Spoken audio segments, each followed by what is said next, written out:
La formule « le masculin l'emporte sur le féminin » est une règle de grammaire qui date seulement du XVIIIe siècle et au nom de la supériorité masculine.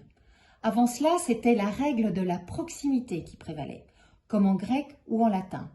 Une langue vivante, elle n'est jamais figée, comme son nom l'indique. Ou alors, nous parlerions encore la langue de Rabelais, Ronsard ou Corneille. La question linguistique n'est pas qu'un symbole. Ce qui définit le masculin au sens social, c'est le pouvoir.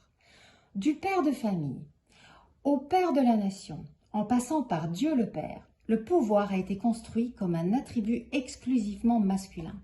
Du coup, lorsque l'on a finalement accepté que des femmes accèdent au pouvoir, on a exigé d'elles qu'elles deviennent symboliquement des hommes.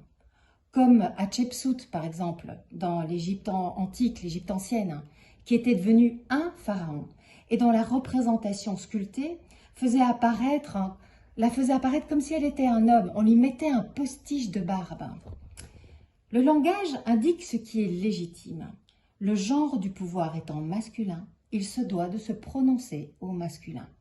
Pas de problème, par exemple, pour féminiser des titres qui n'exercent pas de pouvoir, comme ouvrière, boulangère, secrétaire ou infirmière.